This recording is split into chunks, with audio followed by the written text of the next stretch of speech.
references when it comes to the genders. Dude, it's way higher for guys. I think it's way higher That's for like guys. their second communication language. Or like love language. We were talking about that, making that like that's a sixth love language is easily memes and gifs. Yeah. For sure. I feel like men communicate first in verbal language, then in movie quotes, and then in like how much they bench. Probably. Yeah. Bro-y. That's fair. I mean, and the memes and gif is definitely it's a you close forgot second. sports. They communicate with sports too. See the game. That's this actually weekend? fair. Yeah. That's fair. That's really high. That's actually, where would you rank that though? Because that's going to come in play in front of memes and gifs. I think that would also come in front of benching. Sports talk is probably second right away. I would say. Yeah. No, and you were saying about the game the other day. Exactly. Yeah. Exactly. Uh-huh. Yeah. But like actually though, did you see? And we could either talk about the controversial Lynx game or the also controversial Vikings game. Either way, they both kind of had shitty outcomes.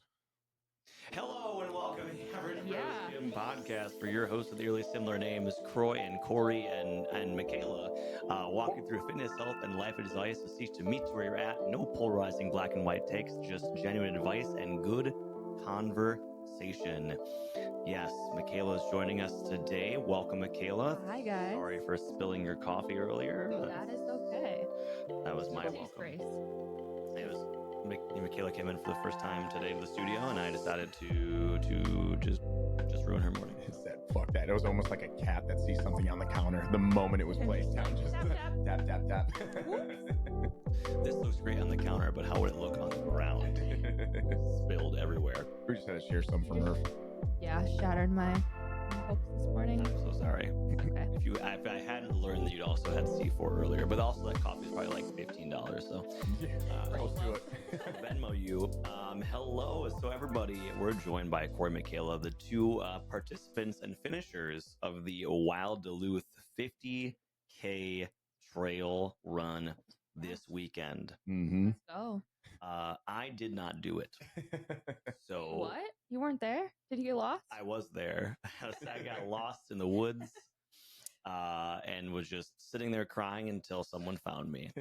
No, I did not do it for various reasons. One of them being that I did not train. I didn't really want to spend 13 hours hiking by myself. So I was like, maybe 13 hours. But I thought to myself, you know what? That's probably a long time to be out there alone, just walking. When did you finally come to the realization that you were like, you know what, I'm not actually going to participate? Because you messaged us on what was that morning? I waited too long to message you. Yeah, it wasn't the morning of, or it was the day before. Is that when you decided, or did you already have this in plan? And then you're like, well, okay, I'm just going to text him now. I've been thinking about it for about a week. So it was like Saturday or Sunday before, like the week before the race. I was like, I could just not do it. And I did not have that idea beforehand. And then I should have messaged you earlier. I didn't, but I was like, it would have been one thing if we were like training together and then I drop out, but I was like, they've been training. It's not like they're going to be disappointed, but it was more so like, I just felt like, I was going to be hiking it. And maybe if I did a future trail run, Murph is falling off my lap. Come on, buddy.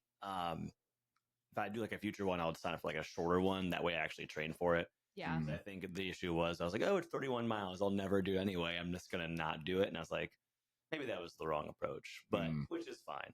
But maybe I just do a shorter one. I mean, I could see the fact of like, you don't want to be hiking in the woods like for 13 hours by yourself. I mean, like we definitely like maybe not stuck together. Yeah. Kind of dusted your ass in the end, but Oh yes, let's talk about that actually. So I would love to hear from both of you a little recap, maybe kind of the easier moments, the tougher moments, the more enjoyable moments, and then kind of reflecting back on it. How did it feel? It was awesome. That's all I can say. Just kidding. No. All right, cool. Yeah, are we done? No. The whole experience itself, from like actually like training to get to that point, was a lot of fun. Meeting like new people along the way, and then just like grinding it out towards like the last 3 miles of the race. That was a blast. I was feeling like great up until mile 20, and this guy over here, he was like, "I got a side cramp." Like, no, you can keep going. But it was so fun. I just couldn't keep your pace. By the time we got to mile 20, I mean we never, with the number of people that showed up for the race, which I think on race day was about 17, and then of the 17, 15 finished, and there was two gentlemen. Shout out to John and Eric, who still showed up, got to the race line, and then they made it 15 miles in before like John's back blew up, and it was just like, okay, it would be unwise to continue to carry on. So it was actually really impressive. Super impressive. Yeah, to see. Shout out to them for sure. And then for everybody to still get out, try their best. I mean, for 15 people to finish was awesome. And then we never necessarily discussed like with the group as to what our plan of attack was going to be. It's kind of like whoever pairs off together, and Mikayla, Caleb, and myself kind of initially, and along with Garrett, but Garrett ended up taking off at like mile 3, and it was like we didn't see him again until the finish line. So we were all the way up until about mile 20, where then Mikayla, Caleb, and I kind of started to separate a little bit. You two went out a little bit further in front of me, and then I think you also separated from Caleb kind of like towards the end for the last like 10 miles or so. I would say like the last 7 miles I was front running. Guys. Yeah, you got out in front. So fun. But it was. I mean, the trail alone, I think it was a little bit more challenging than maybe what either of us. I would say I'm used to it because I've done the Spartan races, so they're very similar in that terrain. Yeah. So that's like the part that I loved, was how rocky it was and how unstable it was. You loved that part. I did. That was like my favorite part. Yeah. How you're I don't know about the distance per se, but the unevenness and like all the rocks and like climbing, I just love that. It was super pretty. Why? Yeah. I don't know. It's fun. It's challenging. It's like mentally stimulating. You're not just like running on flat kind of ground. You're like actually like, okay, I gotta put my foot one front step in front of the other, and like push off it. And you need to be more aware of like, okay, I can't roll my ankle. I have to be more like alert and oriented. Yeah.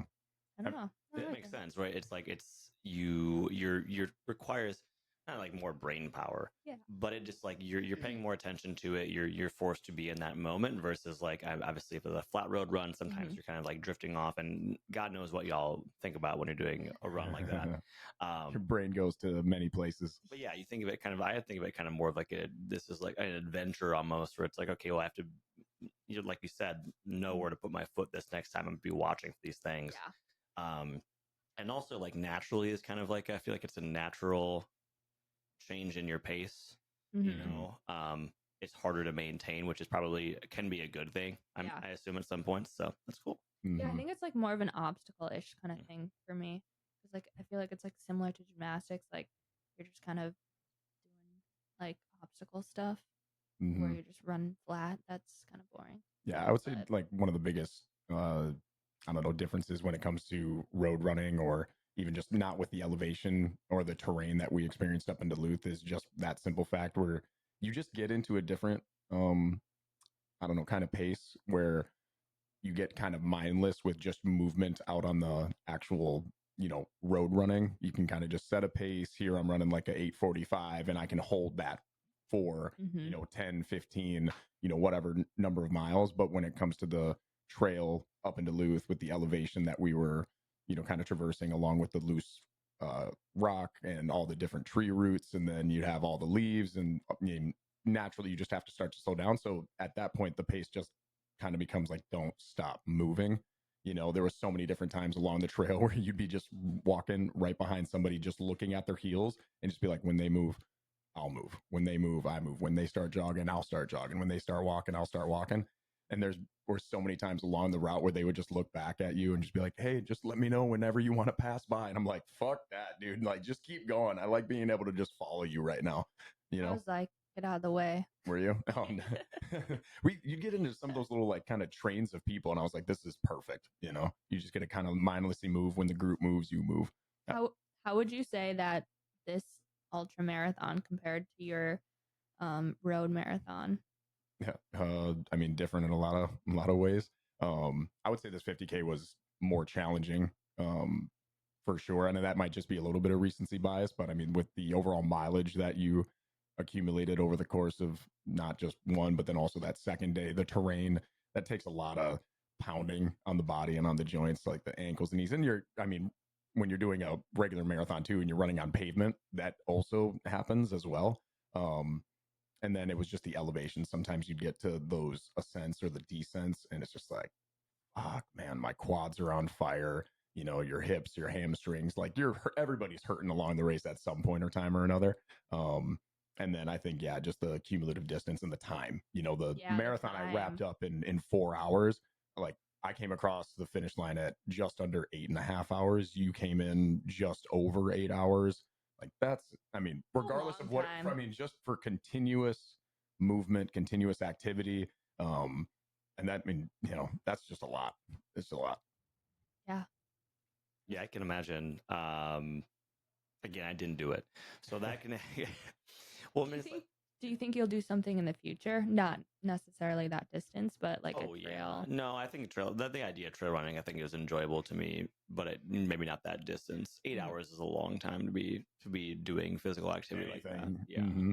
No, that's impressive though. And you said that like a big issue was just the ascent. Like what was and descent as well, but what was kind of the overall like elevation?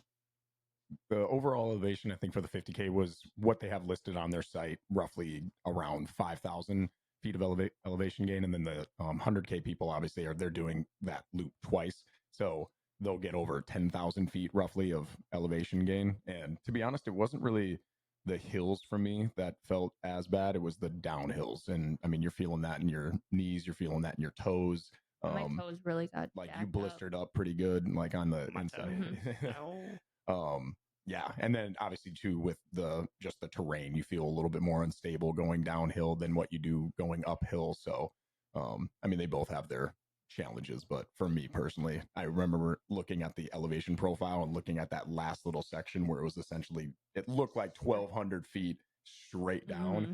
You're like, well, what the hell is this that we're about to get into? Was a way to end it. Yeah, for sure. It was more runnable than, I don't know, I guess what I had thought going in based looking at that elevation map. I'm like, is there going to be any spot where I can just even kind of hold a little steady pace? And I don't know, there was various points, but I'd say the most humbling part of the entire thing was watching people that would just be able to power walk right past you. It was fucking infuriating, to be honest. Sometimes I'm like, dude, I'm going to these aid stations and you're sitting there for like maybe about 3 to 5 minutes. You're not spending a lot of time. You're just along to be able to refuel, hydrate, maybe queue up a song or two in the playlist. And then you'd get back out into the trail, not wasting a lot of time. And then before I know it, I just keep seeing the same person in this green shirt for the last 15 fucking miles, always be able to get out ahead of me. And he's just power walking with his walking sticks. Wow. And I'm like, green shirt guy. Yeah, green shirt. Honestly, like we got down to the end of the race and like this guy, we just kept going back and forth. And you, I think, probably also had that same experience. 100%. I would see like a girl and I'd be like, okay. Yeah, and you've seen that multiple times. Yeah. You're like, oh, I've seen you. I've been in front of you. I've been behind you. And at aid stations, you always just kind of either meet up there or along the trail. And so this green shirt dude was just always back out in front of me after every single aid station. And then it just kind of, became almost like a fun little game. Like, all right, can I track this guy down? But it was just impressive to see like him being able to keep that pace, maintain that pace, not even going into any sort of little jog. And I'm like, tip of the cap, dude. Like, just didn't expect it, One thing that I really appreciated with that race was that everyone was super supportive. Every time we like passed someone, they were just like, yeah, good job, keep going. Like, and then all the volunteers, they were great. And like, I don't think I could have done it without like the volunteers or people just being so supportive along the way. That was really awesome. Shout out Wild Man, Wild Woman, 50K Duluth. Yeah, let's go. Thanks for putting on a good show. Well, that's awesome. I love that idea. And that kind of goes back to, Kory and I've touched on the previous episode of that community and that encouraging feel. And I think people that run those races probably feel that same way, where it's like, I wouldn't be able to do this if it weren't for the people that kind of cheer you on as you go. Because it's, and fucking trying to catch that power walking green shirt guy. People probably do this for multiple of these races throughout the year. They probably love this kind of stuff. So it's like they know the terrain better than you do, and they're gonna. And even just being a kind of one of the support crew or like a pit crew, I think would be exciting. We had April, Garrett's wife, who was honestly like almost like the MVP of the She weekend. was like a godsend. Yeah, I mean, just prepped up everything, was just there, every aid station, had it mapped out. She was, willing and able to like also bring along some of our stuff too to the aid stations. But I mean, the amount of preparation that, I mean, we went through along with a lot of the other athletes out on the trail that day was just really impressive to see. And then along with obviously like the support where you get to see them, even for people that weren't necessarily there for us, too. Like you said, like we ran into John, the husband of another one of the members that was out on the trail, Teresa, and it was, we knew one another as an acquaintance, coached him at one of the gyms, and just even be able to chat and kind of shoot the shit with him in between events was just enough to be able to kind of like uplift your spirit a little bit, and just realize that you were having a lot of fun out there that day, Yeah, Mikayla, how does this compare to your Spartan races? I think definitely very similar in the aspect of like the terrain, elevation. I think the only difference is the length. I've never run 31 miles in my life. I think most of the time with my Spartan races, they're about like maybe 6-7 miles. So like almost triple that. And then I'm also stopping to do like obstacles with the Spartan races. So that's different, but definitely the trail and the elevation were a lot similar. I definitely think going forward, I'm going to stick with Spartan races, but maybe maybe I'll do another trail run in the future. I just don't know if that level of mileage is something I want to do again. Yeah. But I'm also pretty pissed that I didn't do the half marathon the next day. Let's talk about that. So for those of you joining here and not, hearing the full story prior. So this race is a 50K. There's also 100K, right? Yeah. These are kilometers for those. So 50K, 50 kilometers in 31 miles, right? So in order to get a hatchet, yeah, in order to get a hatchet, which I will remind you, you can buy at Home Depot. Told him multiple times that. In order to get a hatchet, you must complete. Was it just the 50K or was it you could do the 100K either? Yep. That would have been nuts. Yep. You could have either done the 100K and the 10K. And then there was also what we found out the hard way to get the hatchet, which is completing the 100K on Saturday and then also completing the half marathon on Sunday. And that would be the hard way. So Kory, you didn't do the hard way. Does that kind of bite you in a little bit? You know what? No, I don't really give a shit. I'm not.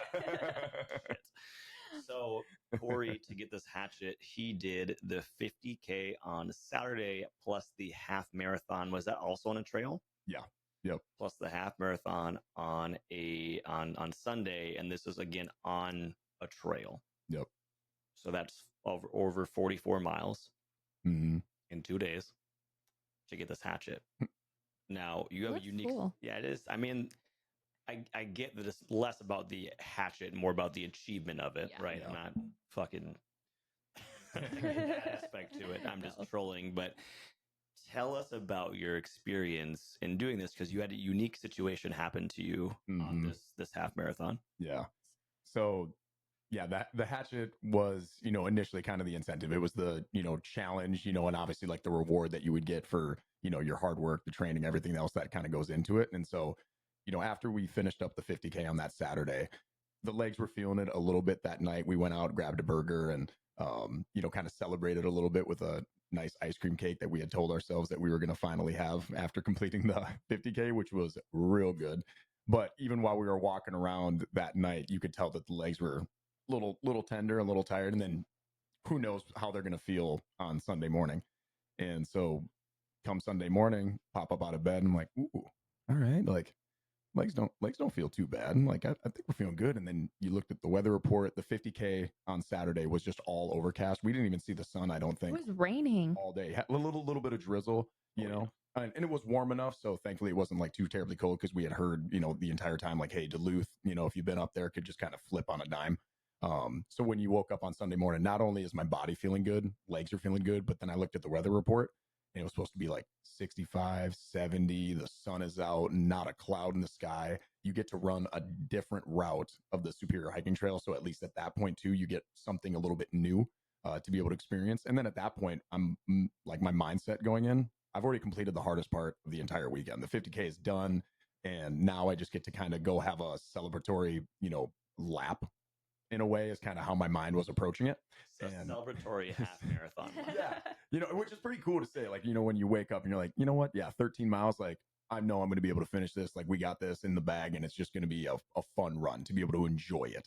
My mindset going in along the trail I was wanting to stop, soak in some of the different sights and the views that maybe I didn't take time to appreciate when I was doing the 50K. Because at that point, again, your brain is just like, going to get this done. And we get to the, start line. It was myself, Garrett, and Smitty.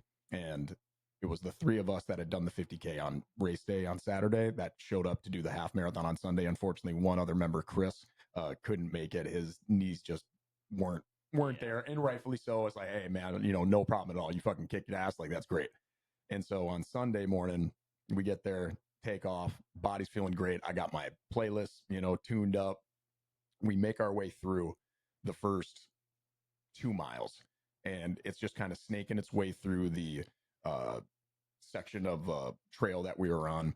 And again, mind you, so in Duluth, it's the trail being a lot of loose rock, a lot of elevation gain and loss, like we said, and then a lot of different tree roots that you'll experience along the way. So very uneven footing all along the trail. And then you add to the fact that you have right at the tail end of fall, so the leaves are just littering the ground. So sometimes, by the time like you pick up a good head of steam, like you don't know really what you're going to be stepping on. You can see the trail, but you don't really know what your foot's going to land on specifically. And so I'm 2 miles in, feeling great. I got a little bit of a lead on Garrett, which is also mentally where I was at because Garrett beat me in the 50K on Saturday. He didn't know this, but I was like, I'm coming for you, big dog. Like I want it. Like you got me on Saturday. I kind of want to get you on Sunday. And so I get out ahead of him because it kind of got real backed up in that first 2 miles. It got real tight on the trail and you couldn't pass. So it was all single file line. So I get off the line feeling great, make my way a couple of different moves. And then after the 2 miles, we started coming back down the backside of this hill. And I get to the section of the trail and it's just this nice, gradual slope coming down. One of those where you can start picking up a decent head of steam. And I picked up a good head of steam, planted with my left foot, and it just buckled right underneath me, like to the point where I had to do like a triple jump on my right leg to get over to a tree log that was off to the side. It was like, fuck. Like, what did I just do? Don't know if it's broken. Don't know if, like, how bad I sprained it. Like, did I tear something? Whatever. And then you call me and you're like, hey, don't freak out, but I kind of rolled my ankle. Well, yeah, because at that point, your brain is just like getting, flooded with questions. Are you trying to figure out like, okay, I'm 2 miles in. Do I go back to the start line? Do I just get to the next aid station? Can I walk on this thing? Can I weight bear? No idea. And so I'm like, all right, well, let's just keep moving. And it kind of turned into like a little bit of a very hobbled jog on any sort of flat. Incline wasn't too bad, but going downhill sucked. Like my ankle felt just weak, unstable. You're just kind of wondering, like, with every step, is this thing going to kind of buckle or go again? So I make it to the aid station. This is probably at maybe mile 5. And like right before I got to the aid station, I was like, this is going to be a good idea. I should probably just call Mikayla right now. But I prefaced it because you're not expecting for me to be giving you a call when you just dropped me off the start line, like literally maybe a half hour before. Yeah, I'm like, I'm sitting at a coffee shop enjoying my coffee. I get a call. I'm like, he's either butt dialing me or something seriously bad happened. Yeah. I answer. He's like, wait, don't freak out, but can you pick up some ice and maybe like a wrap for my ankle? I'm like, wait, what? What happened? Because like I know you would just like push through it without like any issues. And I'm like, oh no, this is not good. Yeah. And then I see you like coming across the finish line and you're legit like hobbling over it. And I'm like, oh God. Yeah. Well, so yeah, I get done at the aid station. I was asking to see if they have like some Advil or ibuprofen, something as a little bit of a, painkiller and kind of like inflammation to get some of the swelling down because it already started to bubble right on up. And they couldn't give me that. They were going to wrap me, but they were also recording numbers of runners that were passing by, and they said it was going to be a little bit. They were like, you can go sit down, we can wrap it, but it's going to be a second. I'm like, well, I don't want to do that either. Like, I'll just keep moving. I know I can finish it is now at this point where I'm like, I can get through 11 miles. It's going to take me a lot longer than what I initially anticipated it would, but I can still get the shit done. So why couldn't they wrap it? They could. It was just going to take more time than what at that point, because I'm annoyed also a little bit at this point. I'm kind of like frustrated because like, fuck, I was so excited for this run, and now I'm going to have to grunt out these next 11 miles. And I'm also thinking ahead of times now. It's like, all right, well, now my ankle's going to be a little dinged up, not only just today, but this is like, all right, we'll see where this is at once I'm done at the finish line. Because again, I didn't know. Basically, he was impatient. Yeah, I was impatient. I was like, fuck this. I just want to keep moving. I want to get this done. Fuck this. Yeah, pretty much. And Take it off. Just amputate it. And then I mean, after that, it was just a nice way in a weird way to wrap up the last 11 miles. Because going into the entire event this weekend, I just wanted two things to happen. I wanted to be able to finish, and I wanted to be able to come out with a real good story. And I definitely got both. So you rolled your own ankle on purpose. And you know what? Everyone else was like healthy and okay, and you're the I'm one that came out with it. And if it was going to be anybody, I would rather have it be me. I would have felt horrible, because it was very positively peer pressuring people into doing this many months ago, and I was so stoked with how many people I was able to get signed up and how many showed up on race day, how many were able to, complete the thing, which was so impressive. Mm-hmm. And I just would have my heart would have broke had somebody like gotten severely injured, like broken ankle. Because that's, I'm along the trail, like 3 miles in on the 50K on Saturday, we came up behind a guy who was limping real good. And he, from the sound of it, made it sound like he potentially like popped his Achilles or something. And I can imagine trail injuries for runners way higher likelihood than obviously where you're going to be out on the road. So if anybody was going to get hurt, I'm glad that it was me. Being able to quick heal too also kind of helps things out. Monday and Tuesday just took off, was doing a bunch of ABCs as I'm sitting there just watching, good TV show. I'm like, this is perfect. Just be able to relax a little bit. So how's the ankle feeling today? Not bad. I tell you what, a lot better than what I thought it was going to be. Going into today, we hit a little CrossFit workout right before we got done with this, and it was a couple squat cleans, worked up to 245. So it was fun for us to be able to, because we're at the point now where like, what's next? Yeah. And like this post-race blues that you hear a lot of runners. Oh my God, it's so true and accurate. It's like, okay, now I need to train for something new. Yeah. I can't. So, and like for the last however many months, every single Saturday morning, we've gone and done some sort of run, whether it was 6-8 miles or even some of our longer ones. And you're getting to explore so much of the, surrounding Twin Cities area by going to all these different, mountain bike trails that we're able to pop onto. And it's just been such a huge part of our lives for the last, again, that amount of time that when all of a sudden the event is over with and done, you're like, oh, now what? Like, what are we going to do our Saturday mornings? Figure out something else to do with these mornings. Yeah. So it was cool to be able to kind of get back to, I don't know, just a good CrossFit class. Like we went over to the Powerhouse this morning and it was a fun workout and just something to change up the pace a little bit and kind of just reinvigorates a little bit, that training mentality. And it's like, yeah, what is going to be the next big thing? Sure. Train for 8 months. Yeah. That's a long time. Yeah. Long time. Well, it becomes that part of their routine, right? And then, I saw your post the other day, kind of looking at like, what should we do next? What should we train for? It's like, of course, a weightlifting competition. Like, obviously, why would you not do that? I was gonna say, if you do it with me, I'll do it. I'm not gonna PR, but I'll do. Who gives a shit about a PR? Yeah. There's probably quite a bit I could look them up, but yeah, they go on throughout the year typically. But winter's a good time. Like they do them in the winter time too. But like bulking season, right? you can get a singlet, Kory. That'd be fun. Oh my God. Yeah. Tight. Singlet. Mm-hmm. Well, that's great. I feel like that's. And definitely, would recommend that organization, that race for anybody who's looking at getting out. Phenomenal. And then. Hopefully it gives the audience some confidence to do theirs as well, whatever they're focusing on doing. So anybody listening to this, if you want to do a trail run, be careful. But it sounds like you guys had a really good time, not only doing the actual trail run, but just in general training for it and building that community. So yeah. I was surprised that by the end I wasn't like burnt out from training. Like it just, the whole part of it was enjoyable. So that was interesting for me. Yeah.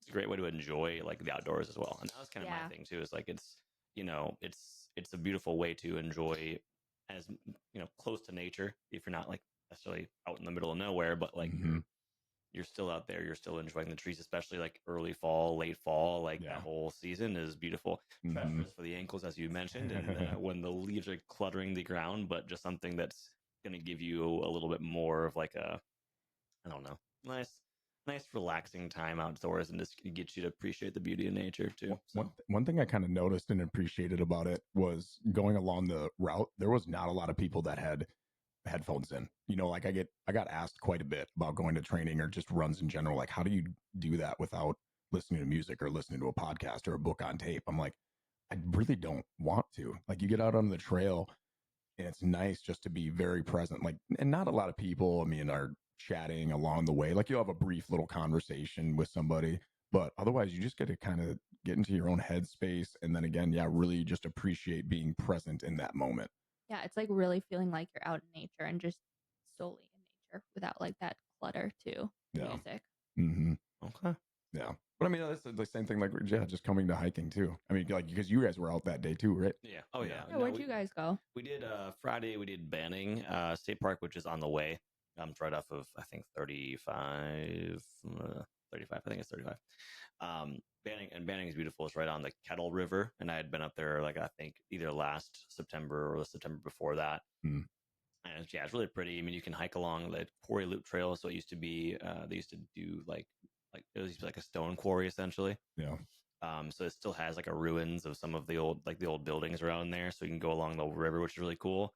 And yeah, the water is really nice. And we took Murph out, and it was dry on Friday, so it was kind of nice. He didn't get too dirty or anything like that, and because he's so low to the ground too that he picks up anything along his belly, and his fur is all white, so it's like, well, he's just gonna look, get his claws all dirty, but. No, it was a good time. And then Saturday, before we left, we went up to Gooseberry. That's pretty. Yeah, that's really pretty. Just like the tiers of waterfalls is like upper, lower, like middle waterfall. There's like it just kind of keeps going down, which is cool. It was MEA weekend, so it actually was very busy.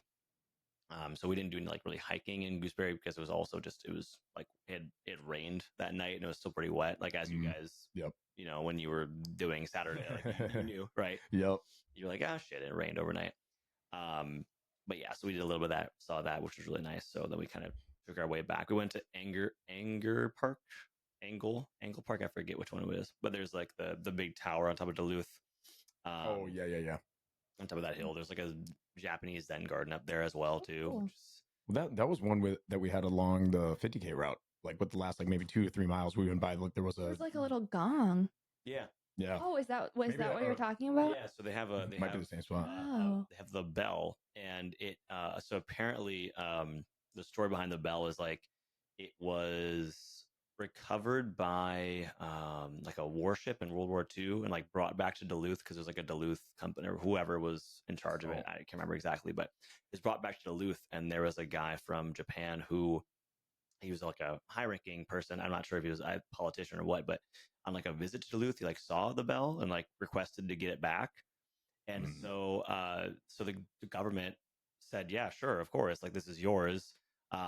Gave the bell back, and then they that city in Japan and Duluth became like sister cities, and that city from Japan donated like a replica bell to Duluth as a thank you for like giving it back to them. Oh. So that's why that whole Zen garden is up there, which is kind of cool. So that's why you have that bell that you can ring at the top of that place. I could be getting the story a little bit mixed up, but that sounded good. Preface of it. From what I can remember. So yeah, I visited up there a couple different times, and I like being in that area. It's gotten more popular. The first time I was up there in like 2017, there's like no one there, and then now it's like it feels like it's people are up there quite a bit, which is totally fun. Well, we were waiting to like hear that bell because a lot of times along the running route, we're like, yeah, we're going to be up to the tip of that tower, and that was going to be kind of the signifier of like, okay, thank God we're finally close. Yeah. But it was a really neat area. We were talking about like, oh, do we want to check this out? Like maybe at some point tomorrow. I'm like, nah, probably not. We're good walking around. We'll come back to this at some other point. I know it's busy MEA weekend, so like if anybody's listening doesn't know what MEA weekend is basically just like teacher or like school like kids testing stuff. So it's like they get Thursday, Friday off or whatever. So yep. It was pretty busy up there, but always so stoked when you had those. Like as a kid, like you didn't even realize that MEA was coming up. You're like, oh, thank goodness, another couple days off, baby. Let's go. We just started school like a month and a half ago, and now we get a couple of days off. Those long weekends are always nice. Oh, so much needed. Even now too. Don't get those back. All right. Well, team, we're going to transition because I want to hear some stuff for you. Because right now, as we're recording this, it's Saturday, October 26th. Ooh. Halloween is 5 days away. Is that creepy? I was trying to make it It's like creepy. that Edgar Allan Poe. The Telltale Heart. Yes, of course. You've never heard of that? Nope. It's a Oh, poem it's a by classic. Edgar Allan Poe. I know Edgar Allan Poe, and then I know there's maybe something associated with like a raven, but that's about it. He was addicted to cocaine. Is that it? As well. That's one part of it. Likes to party. He do. He's like the really sad kind of party. Oh. But yeah, so it's approaching Halloween. Y'all just went and watched Hocus Pocus last night. We did. Tell us about it. How did it go? Well, you had initially found the event and kind of sent that over, and I mean, it just sounded like a great way when we were looking at our calendar, because now obviously we're getting all to that stage in our life where you're planning out like a fucking month and a half as to what you're going to be doing on weekends. Dear God, you have to. It's necessary. And so we were looking at the calendar, we're like, that fits perfect. Right after our 50K, we ain't got nothing to do. We got on a Friday night, check out Hocus Pocus, invite another couples. And yeah, it was at Insight Brewery. Really It was cute. a blast. Yeah, it was a cute setup. It was a little chilly last night, but I mean, they had a couple campfire rings and, you know, s'mores, popcorn that you could kind of bundle on up and cuddle up. And yeah, I mean, I thought it was a great time. I had a blast. Yeah, I had a blast too. Hocus Pocus is probably one of my favorite like Halloween movies. So I enjoyed it. Not particularly scary, but it's like a, you know, the cold Halloween. Yeah. Like a cute one. Bette Midler and Sarah Jessica Parker. Yeah. I tell you what, you know what, millennials, us, we came in clutch, because like that movie was one of those movies where like we got into adulthood and we're like, yeah, I fucking remember how dope this was, and like then it became really popular again. You know what I mean? Like goes in cycles of it. Well, that was the thing I appreciated last night, is you get to the point where the witches start to come into the story, and the first like quarter of the movie, I'm kind of like, all right, let's speed this up a little bit. I want to get to the good stuff. And once they got involved in it, there's that iconic scene. She's like, you know, singing, I put a spell on you. And then you look at the costume design and the setup. I'm like, oh, this is cool. And then just like how we were chatting before, the practical effects, they're going to fly away on the broomstick, and you can actually tell that it's the actress, you know, on the implement. You know, obviously they're strung up and stuff, but it was cool to be able to see that. Even the one witch, I always forget whoever that actress's name is. She flies away on the vacuum cleaner from last night. There's like a vacuum. Jimmy? You might be right, but this is the only witch that I don't know, because I know it's Bette Midler, and then I know Sarah Jessica Parker, and then it's that other one. Then I'm like, darn it, yeah. But I'm not good with celebrity names. No, it was a fun time though. The movie was fun, a lot better than again what I had remembered. Is that it? Nice, good call. I believe. Yeah. Yeah. Well, you know what, y'all? I would like to pivot a little bit. So before, I requested that you come with a list. Fuck yeah. Oh, I already have a list. Okay, fantastic. On my phone. Oh, you did right. But I can remember it still. Oh, you do have it written down? I do. Oh, nice. Okay. And this is measured. So we're going to do top 5 top 5 horror movies for both of you, scary movies. And it's measured completely subjectively by influence on you, not in terms of like the audience right now. Like, you can't rage at us. You might want to, that's fine. But objectively, there's no like measure of like, oh yeah, this is the best movie. It's like, this has just had the most influence on us that we can like recall. Top 5 scary movies. Do they have to be in order? No. Like number 1. We don't have to. Okay, because that's too much Well, work. and just one little asterisk or caveat I want to put here. So, like, are we incorporating everything when it comes to scary Halloween movie? Like, what if it also is are parodies allowed of, you know, horror tropes or scary movie tropes? Sure. You know? Okay. This is your list, Kory. I'm just here facilitating I like it. All right. This is your list. I'm just here to help. Yep. Okay, so who should we do it like everybody does their 5 and then we rotate, or should we do it like we do all? No, we'll do one. Yeah, we'll all do one. Yeah, we're all gonna do one, and then we loop back around for 2. Yep. Did you write your list too? I have my list on my phone. Yeah. Did you? Go. Oh, it's right up in here. Lockdown, baby.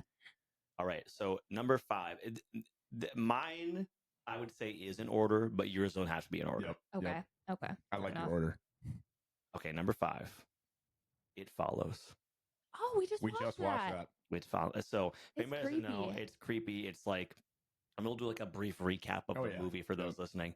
It follows the entire the storyline is essentially it's an allegory for like STIs, like sexually transmitted infections, and it like so the story of it follows is this girl like hooks up with this guy, and she's finds out that she's being pursued by this like otherworldly entity.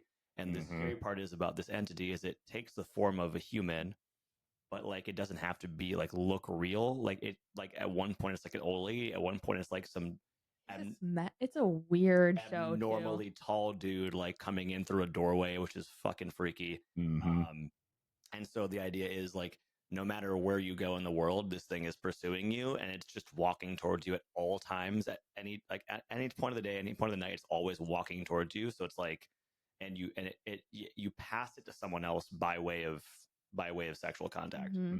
So it's like that's kind of how this thing goes. But like once this, I believe, like once the person dies, like if this entity catches them and kills them, then it like retreats back to the next person before that. Yeah. It's like, isn't that kind of like the premise of like Final Destination? Wasn't that what it was, or kind of got like passed on? I never saw that. Did you never see that one? But probably. Doesn't it just like kill off people basically? Or maybe that's it. Yeah, there's like some order, but yeah. Anyways, like the sequential order. So yeah. Okay, so that's it. Follows. Go watch it. I think it's like a relative, like probably 2015, like relatively newer. So who's next? I'll go next. I would say It, like the clown movie. Oh, all right. Yeah. That is one I saw the old 80s version of it, but never like the newer one as Murph jumps off of my lap. Yeah. Why does this scare you so much? Or why does it have so much influence on you? The clowns. And like he's like is it like Pennywise? Is that the clown name? Yeah. Yeah, Pennywise the dancing clown. Yeah, it's just like creepy. Like, I don't know. If I was like stuck in a room with a clown and it just came out, I'd be very scared. And so this thing is like it's like a creature, but it can like it takes like the form of a clown, like it likes doing that. I don't even remember what is like the premise of it. You've seen it, right? It's like the boy founds him and underneath the like sewer. Well, yeah, there's the kid, he's like walking past, he sees the clown in the sewer, and then like the storyline for it, I don't know, it's like some just creepy weird alien thing that came to town, and then it like awakens every whatever some odd years, and then just like demands child eating. Yeah. That is I mean, it's a good one. It's like creepy, not too scary, but creepy. Yeah. I'd probably be scared as fuck. I am a massive scaredy cat, by the way. Anybody doesn't know. Of like jump out scary, or more like creepy? I'll watch something and then I'll just have it in my head for the next like 3 weeks. 3 weeks? Yeah, it takes a while for it. Whoa. Yeah. Like PTSD. Even like movies that I don't even watch, but I like see like recaps for, and I'm like, oh no, I'm gonna die. Oh yeah. Okay, what's yours? Mine? Okay, well, yeah, easy. First one I got to start off, and I'm kind of like going in order from like when I was a kid. Ghostbusters is 1000% going to be on there. Okay. Because I'm going kind of like Halloween horror movie. I kind of wrap those all up into one, but I just remember specifically, not only is it you get to figure out who you're going to call, but then the like the demon dogs in there. I always remember there was that. I just remember walking into the living room because I was kind of probably like just going in and out, and those demon dogs freaked me out. That was one, and just had a little bit of an influence on me as a kid, because that's just terrifying. Dude, this honorable mention, speaking of influence as child, Leprechaun. Never saw it. Terrifying movie. 1990. It's like a cheesy horror movie. Jennifer Aniston's in it, but like as far as like seeing it as a child and then like seeing that creature everywhere I went at night, like, oh, that's horrifying. Yeah. That's like doll movies. Yeah. Those freak me out. Oh yeah, those good. Yeah, those good. Demon dogs. Okay. Yeah, it was just that. It was I mean, you get the classic comedy bits, but if the scariest part of that movie for me was 1000% the little demon dogs, or whatever you'd want to call it. Yeah. All right. What's in your top number 4? Demon dogs. Yeah, so we'll go watch that scene on YouTube or something like that. Yeah. Number 4 for me is the original Saw. Okay. The original Saw. Yep. So there's a genre of horror film called like torture porn, essentially. What? Oh, I've heard of it. Yeah, I've heard of it. Yeah. Oh yeah. Kory wrote the book on torture porn. So basically, like Hostel, Saw, like all these other movies, like and other movies kind of dabble in it. But like, so the original Saw, I felt like was much more organized around like the actual like character and like the plot development. Like, like you still had the creepy games that they were playing, and the devices, but it was more story driven. I felt. And I really like the one of the main actors in that movie, Cary Elwes. I forget how to pronounce his name, but he's like an English guy, and he was in a lot of like early '90s movies. Like he was in like Robin Hood Men in Tights, Princess Bride. Yep. He was in Twister, like the original Twisters movies, I believe. But so he was Dr. Gordon. Where for you? Okay. Nice. What do you got in 4? So that's my number 4. I like original Saw. Okay. My next one's The Conjuring. Oh, that's on my list too. Anything that's like supernatural and that freaks me out because like that just gives me the willies. I'm doubling down on this because I also have Conjuring in my top 5. I also have Conjuring in my top. Okay, that's unanimous. Consensus Conjuring pick. Yeah. Okay, so let's go around and talk about our favorite scene of The Conjuring. Fuck, dude. Yeah. I think the creepiest one to me is wasn't there like a point where there was like a premonition or something like that, and she saw the image of like everybody being hung from that tree? Like that was pretty spooky. There was that one. Okay, I remember that. You got one? No. No, not any specific. Well, because there's the class. I mean, there's a couple like classic jump scares like in there. Multiple. The lady's like waiting in the stairwell, and you get the hands that come right out to the side of the head there. Do the clap, or the witch that's up on top of the like bedroom dresser or whatever that is. Like those were a couple that like, what the was that? I screamed in the theater when it was like the cop was in the kitchen or something like that, and he was like, you see the woman pass in the background, and so he goes to like, he's like going like to check on whoever this person was, and he walks that way, and so you expect something to happen, but nothing does, and he turns back around, and then she like pops out of the side. Oh yeah, I screamed. Oh yeah, in the theater audibly. I think the like creepiest part of the entire movie though is when they finally get down to the basement. Oh, you know, it was like the little kid that falls down. There's like some shaft or something like that all the way down to the bottom, and then, or it's maybe it's the mother or something like that. But any scene in the basement, because that's where they end up doing the like exorcism or whatever. That's where you just get the creepiest shit. Yeah, that one's easily consensus. Top 5 like that. Yeah, no, that Conjuring, that one's rough. And then I forget like the Haunting of Hill House, that one's TV series. Oh, that one's good. It has, and that's for sure. And it has a similar scene where like the kid goes down to the basement, and then you're like, "What the fuck is in the basement?" No, and there's like a zombie that's coming after him with like torso, like and then he grabs the shirt. Oh god, it's terrifying. That's a good show though. Well, so since you went to Conjuring, I doubled down on that. Another one that would be on my list, so this would be the third off mine, would be the first scary movie that I remember actually kind of going to see in the theaters. Again, peer pressured from all of my buddies.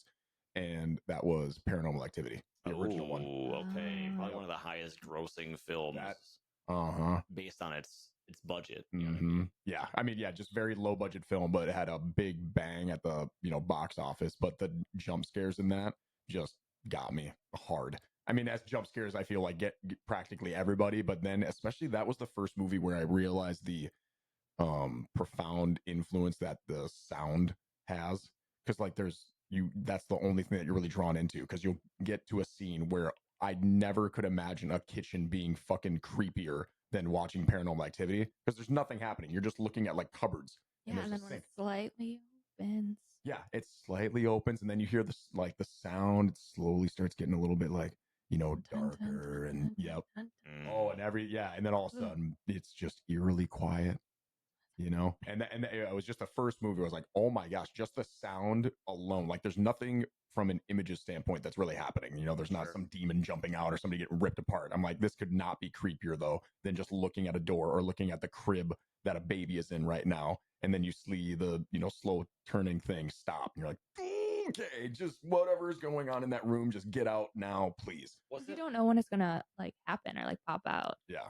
Was it all found footage, that one? So it was all like kind of like documentary style, or was it? Yeah, because they had it all based off of like the baby cams and the TVs that were, or TVs, the videos that were outside of the house and inside of the house. So you're just looking at all that footage. That's essentially kind of the images that you got.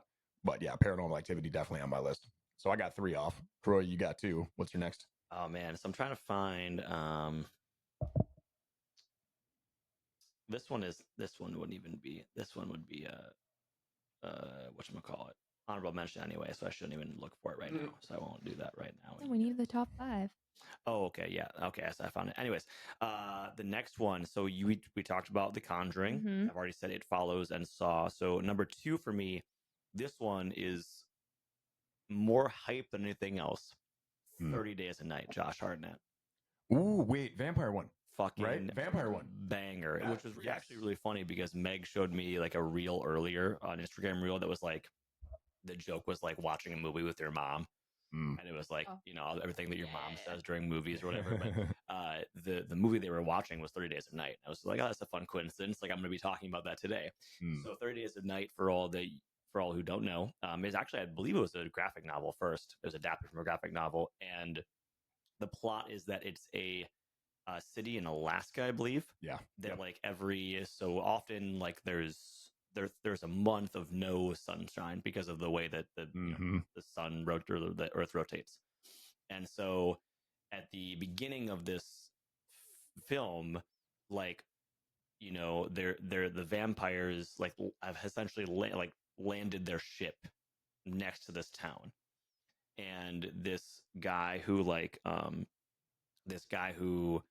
is like the vampire's vassal or whatever, like, like the familiar, like the guy, like the human that can help them or whatever, like destroys all the phones, like does all this shit to like make sure that all the communications cut off. And then as night descends on this town, the group of vampires, it's like a community of vampires, like start like feasting on people, like as the night, like as the month-long process of night begins. Okay. Josh Hartnett is like the sheriff in this town, and he has to kind of like stop the vampires with like the whatever. Anyways, dope movie. It's like Never seen it. It's good. It's great. Like it's very creepy. The vampires are very like animalistic. Like they're not like the Edward Cullens. They're not. It's not that It Follows shit. They're coming after you. Yeah, and it's also, the vampires aren't like sexy or suave, you know what I mean? Kind of like a Dracula. It's like they are like monsters. It's very, very, very effective, very, very creepy, cool. And Josh Hartnett, fucking, he's boss. And he's from Minnesota, so we shout at him out at any point we get. He went to my high school very briefly. Oh, no way. Yeah, for a year. He donated to the theater program. Fun fact. So shout out Josh Hartnett. That's cool. Yeah. So, anyways, 30 Days a Night, number 2 for me. I like it. Okay. Not in any particular order. Smile. Never saw it. So it's kind of similar to kind of It Follows, basically, passing along a certain kind of ailment, but via smiling. And then fucking weird. I never seen about that, like, we'll talk about this one because I've seen this one as well. Okay. You have? Yeah. Do you want to like give the background of it? All right. So picture this now. As we're alluding to, so it's very similar to It Follows, right? Yeah. It's like so the idea behind It Follows is kind of like you're looking at like a sexually transmitted disease, or an STI, excuse me. And the idea behind Smile is kind of like it's actually a very, very effective metaphor, which has been done a lot, but of like trauma and how we pass trauma on to others, okay. Yeah. And so Smile is like, basically it's like this creature that kind of infects others via trauma.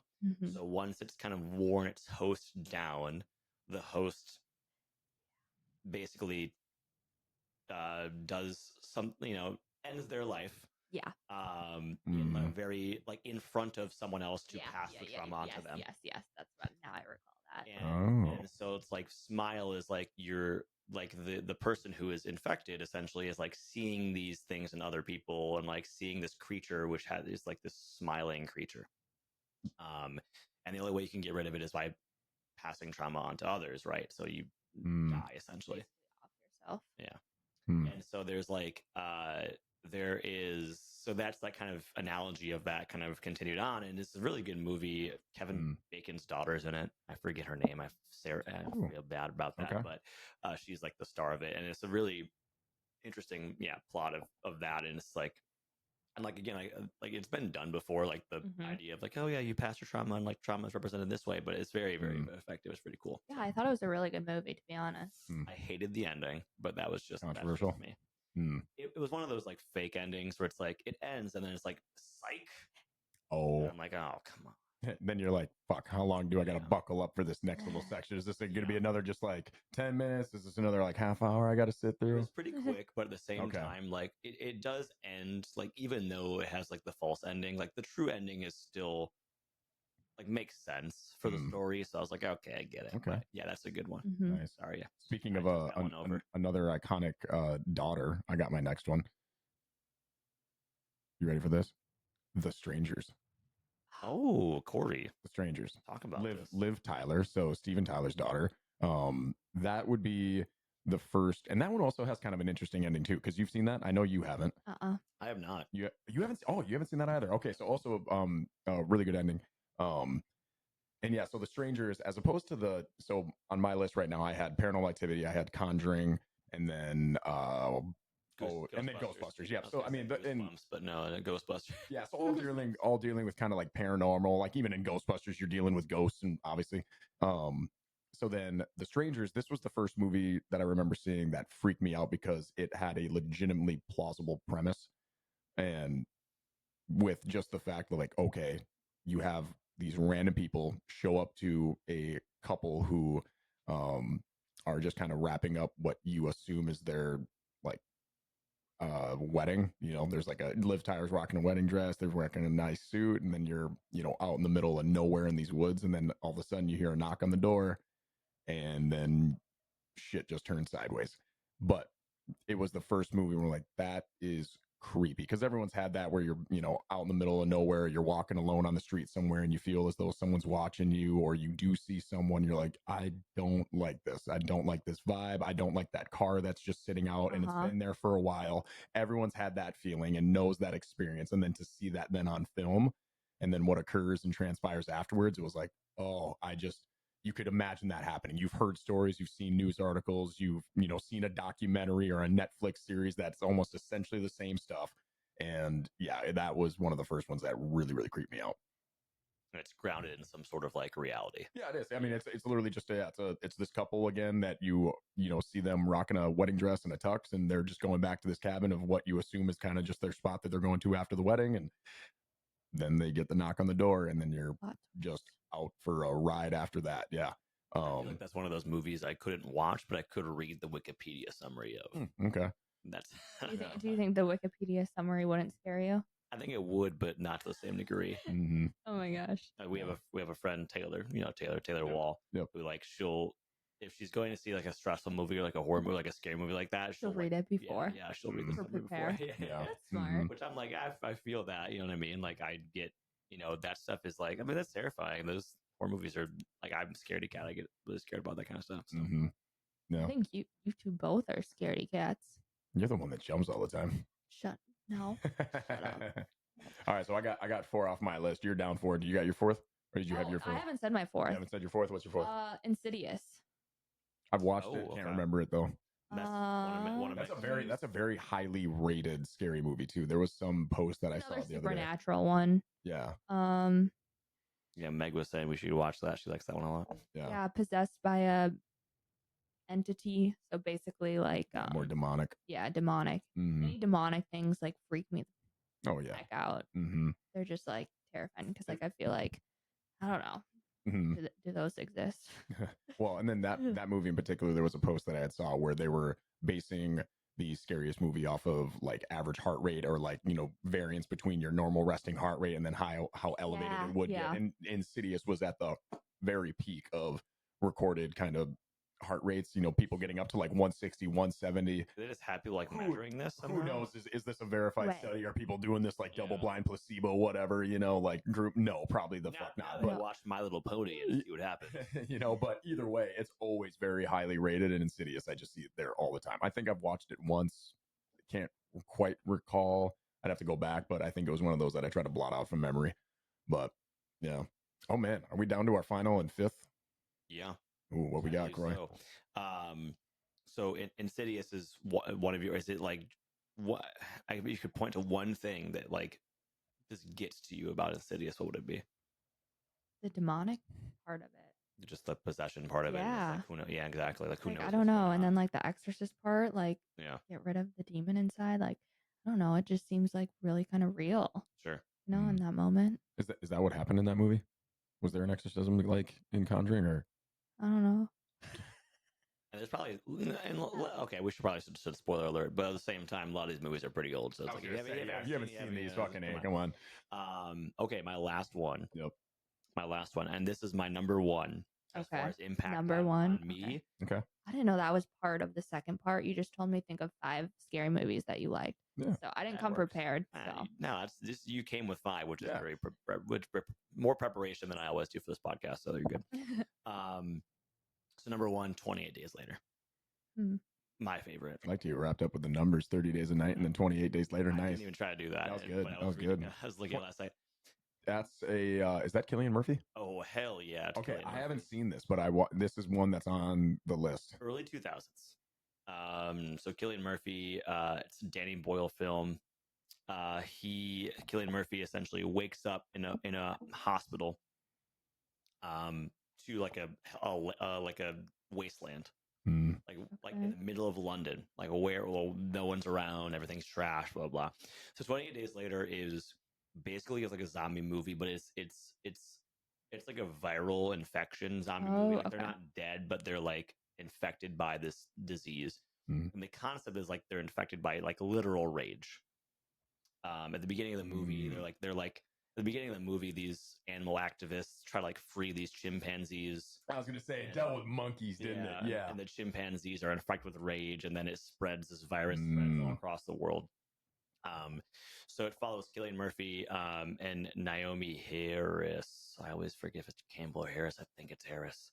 Naomi Campbell, I think. She's a model. Yeah, she's a model. Yeah. Perfect. And it follows kind of their characters as they like navigate this post-apocalyptic world. Yeah. But it's super. It was the first, and I could be wrong, but it was the first like zombie film to like have like running zombies. Oh, okay. Everything else was like slow as shit beforehand, like the Frankenstein type. They weren't dead. So Danny Boyle, the director, actually hired like athletes. No, as extras because they would just be sprinting. Whoa, that's a cool fun fact. At one point, they get caught in like a tunnel underground, like they can't can't move their car through these like other car blocks. Okay, I was gonna say bad move. Why are you down there in the first place? What happened? And then so you have kind of this like shot where it's like you see the shadows of the zombies like running. Oh yeah, like through this tunnel. So you get it up along the wall. Oh yeah. And it's definitely like it's also one of those movies where it's like in any zombie movie, there's always like the zombies are bad, but so are the people. Like, now that it's post-apocalyptic, you've got like the humans that are alive still doing terrible shit. Yeah. Like who you're going to trust. Right. Yep. But Brendan Gleeson's in it, who is Mad Eye Moody, I believe. Oh, yeah. Okay. So he's in that one. So it's a fun film. It's really like, it's creepy, but it's really like good. And it's like very, like paced really well, and those zombies. That's got to be creepy. like early Cillian Murphy too. It's like 2002. It's like 20 years ago. Yeah. Gotcha. But yeah, no. So that's my favorite one. I think when I saw that like kind of right around the time it came out, and I was like, holy shit, this is freaky. Speaking of Cillian Murphy, when the Peaky Blinders movie comes out, we're gonna go see that. I'm down. I'm sure we'll be the only people dressed in like period. I might have to get a hat like, just for that. Yeah, I'll be wearing the boots for sure. I don't. Yeah. Nerds. Oh yeah, pretty much. Well, you haven't seen Peaky Blinders though. No, I haven't. Yeah, wait until you see Peaky Blinders. Then yeah, that maybe be one of our next ones. Is it a movie or a TV show? TV show. Okay. Yeah. All right. Well, so that's my 5. 28 Days Later. I like it. Good pick. Have we all done our 5? No, I got one left. More. You got one left too. My last one is Shining. The Shining. Oh, okay. Yeah, it's creepy, good, and it's like one of my favorite like classic or like earlier on movies. I'm not a big like old movie fan, so I would say that's probably my favorite one. That's like 70s back in the day. Yeah. So. Yeah, young Jack Nicholson, or well, I guess kind of early Jack Nicholson anyway. Yeah. I like the plot twist and psychological aspect of it is fun. What's kind of the summary of the Shining as far as the plot summary goes? I don't know. Okay. I'm not good with the plot summary of The Shining is I don't have like this recall of you guys. Well, with basically, movies. See, this is your guys' like love language. I don't know true. movie references and like specific moments. well, I could be wrong on some of the details, but basically, there's a guy who's a caretaker for a hotel, and he's with his family, and he's doing it over the season where there's no one around, and there's like a big snowstorm, some big resort that they're at, right? The hotel is essentially haunted, and slowly the spirits start like infecting his mind, and then he tries to kill his family essentially. So that's like that's basic plot line of this. Thank The you. Shining. But like you said, it's very, very creepy. There's a lot of like really interesting spirits and nuances to it. And well, isn't it also, correct me if I'm wrong, but there was actually that's based on a true, is that based on a true story, or there's a hotel and there's the room number that's so the right. So it was written by Stephen King originally. The book was. And the story is that he was staying in this hotel. There's a Stanley Hotel in Colorado, Estes Park, Colorado. I've actually seen. I've not been inside, but I've seen it in person. And he like woke up in the middle of the night and like had these weird thoughts or whatever like was going on that inspired him to write this story. Yep. Now I recall that. Yeah. So that's The Shining. It's creepy. It's cool. Jack Nicholson's in it. Yeah, a couple iconic scenes there too. Even like in terms of the practical effects and whatnot, they're opening up the elevator door. Yeah, you get that one. I like that part. You get the two axe through the door. Through the door. Here's Johnny. Yep. The two girls randomly just on the little tricycles down at the end of the hallway. You're like, oh, what's going on here? If you don't know The Shining, if you've seen it, you've seen scenes. It's so good. Well, and then you just had like that ending too, where he's like in the photo. Remember that? It's at like the very end, like he's looking, and then all of a sudden he's like Jack Nicholson's in the photo as well. Yeah, but that's a good pick. That's a good pick. I like that. My last one be Cabin in the Woods. Oh, Cabin in the Woods. All right, we love Cabin in the Woods here. Let's talk about it. Yeah, Cabin in the Woods. That's like the first movie. Just kind of like big twist. It starts off as kind of the what would it be, college age students going off on just like a fun little trip all together. You have all the classics, like here's the athletic jock, here's the stoner, here's the pretty girl, here's the new guy that they're trying to hook up with one of the girls. So you're just kind of naturally, invested in the story right from the get-go. Chris Hemsworth in it. They're all good looking. Early Chris Hemsworth too. You're like, before beard. Before he was Thor, and so he didn't have that star power that he did. No. Yeah. But you could tell, he still had that same exact charisma and everything. You're like, that dude's clearly going to be a star. Like, plays a dumb jock really well. Yeah, he does. And then, just over the course of the movie, you start to recognize some like weird little things that are kind of going on. And then you have the bigger agency behind it all, that the kids are unaware that they're kind of being roped into this little cat and mouse game for a bigger reason that you then later find out. So they're being manipulated to achieve a certain outcome. Again, not giving anything away, because if you haven't seen this movie, like as with all of these, again, it's a little bit older, but this one, there's just some really good kind of turnarounds that you would just want to see it for yourself. And then they bring in a lot of the classic horror movie elements, and characters, if you will, later on down. And it just makes it, there's genuinely just kind of creepy, a little bit scary, jump scare type moments throughout it. But it's just a fun roller coaster of a movie, I think is a good way to put it. Yeah, the idea behind it, it's kind of like, it's I don't want to give anything away. Right, it's kind of a fun twist, but it's a fun ride. Twist. Oh yeah, it is very much a play on horror movie tropes. It's very, very self-referential. Knows what it's doing, and there's a reason for all of it. Like there's a plot reason for all of it, which is really funny. So I would recommend watching it. The characters are like completely opposite from what you'd expect. Like as everything starts progressing, you're like, oh, okay, like it's taking the typical horror movie tropes and it's kind of flipping them around. And it's really really good movie. Honestly, it's really funny. Kind of at the end, it's kind of like a very like, it's kind of like when you finish watching, you're like, huh, the fuck was that? Exactly. Yes. In the best of ways. You're like, what the hell? Yeah. So it's a pretty good one. So Cabin in the Woods, if you haven't seen that, definitely watch that one. Yeah. I've not seen that. What? No.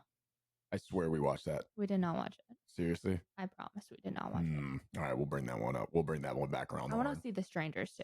Yeah, that one's a good one. But their only honorable mention that I would put on this list that's not scary, going back to like parodies of horror movies, is Tuck and Dale vs. Evil.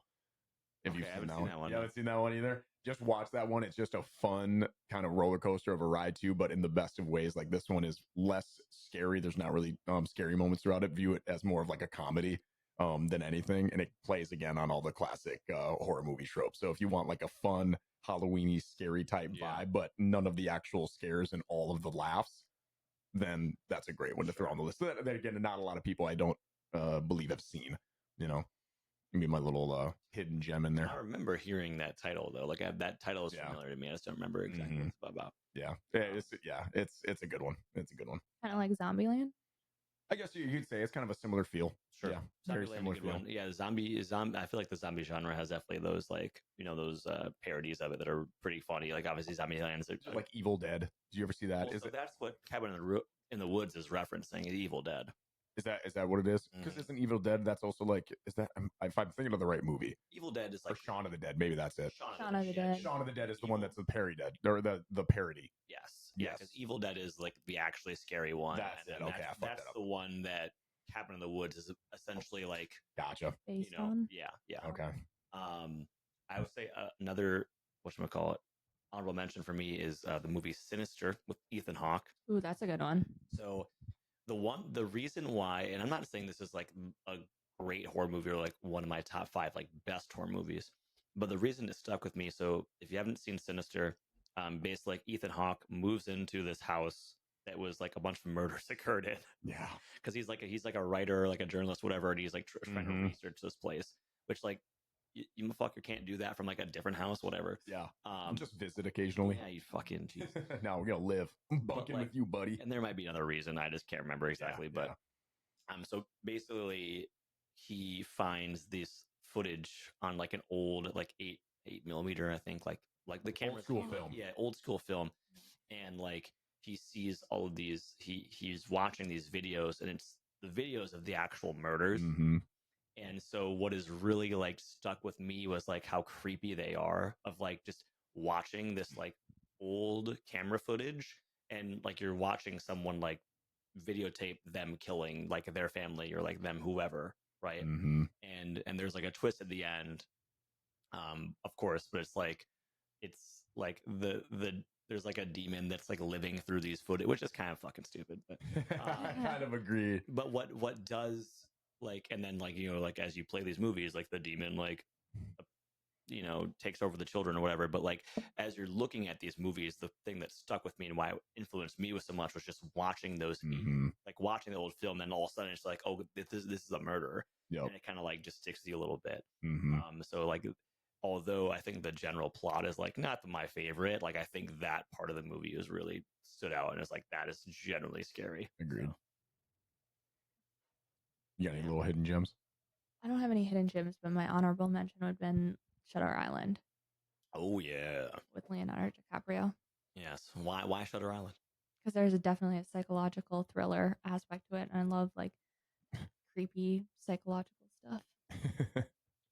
Common theme there. And like yeah, pretty much. I like murder and psychological things. Well, when they're so it's like, and it has like a good twist at the end too. Yeah. Very good twist. Shutter Island, they're going to investigate a murder, or they like a death, or like there's a missing person. Yeah, and I think there was like maybe a murder and a missing person, or definitely a missing prisoner or patient. Sure. Yes. And you uncover more things on this island, and then of course there's a twist at the end. Yeah. So if you want to see Shutter Island, go see that one. That one's a good one. That one's very eerie. Like that kind of tension that feels. That's really like that line a lot. I like anything that has like a twist at the end that like keeps you interested. Yeah. All right, man. Go back from the workout. Love it. Yeah. Well, I that sounds great to me. Yeah, cool. Anything else? So, in this Halloween season, we've got 5 days left, team. If you pick your own top 5, and watch every night, you'll get all your 5 movies in by Halloween. You should be good to go. So, does Harry Potter count, or is it a Christmas movie, or is it both? I love Harry Potter. It's Christmas movie. See what I'm saying? Is this a debate? A Christmas movie or Halloween? You got to think you're dealing with witches and wizards, and it's on every single time I go back to my folks' place. And if you turn on the cable television, I guarantee it's on right now, and it's running in the order of like movie by movie by movie. So it's on all day, a marathon, all day. Yeah, we will play Harry Potter both marathon in the Halloween time and Christmas. Mm. Yep. Mm-hmm. I will say that I think as the movies went on, there was like less time spent in the holiday season. Agreed. Because I think early on it was like the movies were kind of more like they're more family movies, I guess you would say. Mm-hmm. But they spent more time on the mysticism and wonder of the holiday season. So you see a lot of that. So the Halloween and with the pumpkins and the candles, and then the Christmas time, of course.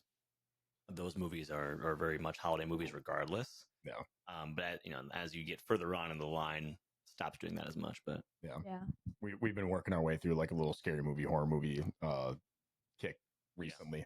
After finishing Game of Thrones, and the next series we wanted to rip back through again was like Harry Potter. So we'll start working our way through from 1 to, what is it, 7? 7. Yeah, 7 8? movies. No. 7? Harry Potter movies? It's 8 movies. It's 7 Is it 8 books. movies? Oh, is that what it is? I fucked that up. Okay. It's for the last Oh, one. yeah, that's right. Yeah, part 1, 2. Yeah. Yeah. Mm-hmm. Meg's not a big fan.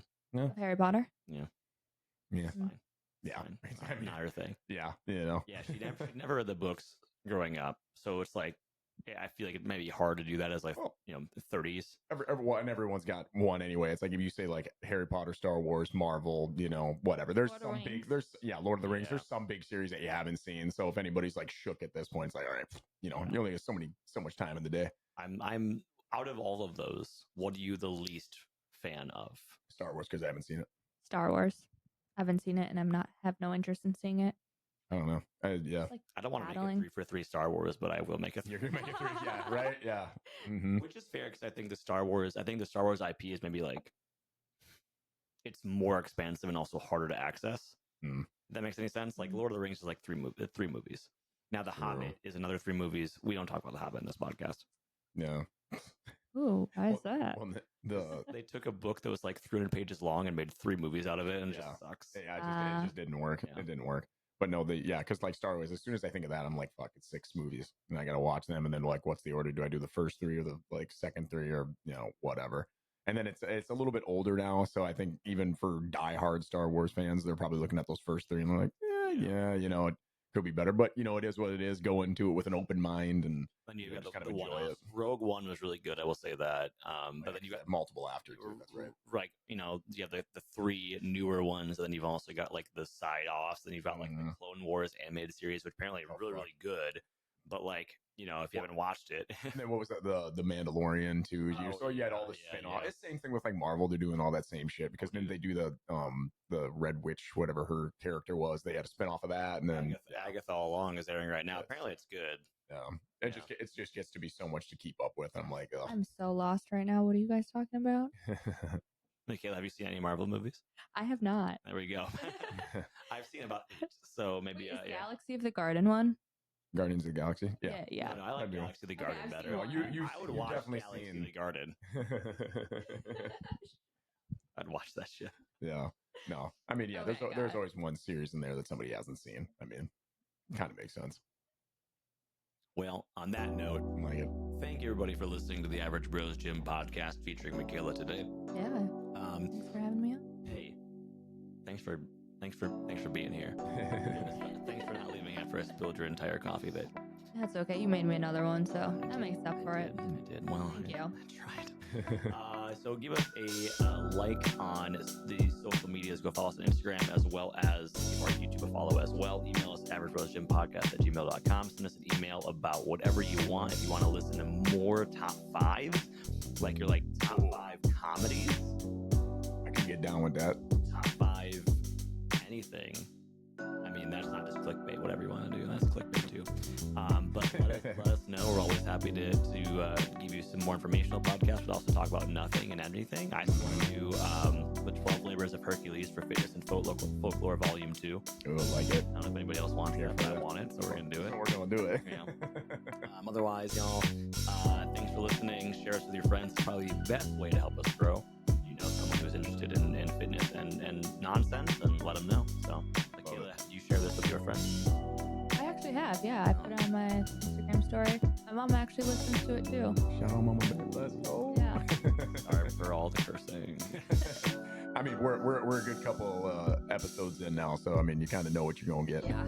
Yeah. The last one I swore a lot. I hope your mom's able passionate about that. I hope your mom's able to see my face in this too. I try to do a better job of keeping the microphone down in front of this beautiful bearded mane. Mom, can you see Kory's face? Have a nice little smile. There we go. All right, y'all. Have a great rest of your day, and we'll Happy Halloween. Yes. Happy Halloween. Yes. Happy Halloween. Damn right. Okay. Anyways. Cheers. We'll see you later from beyond the grave.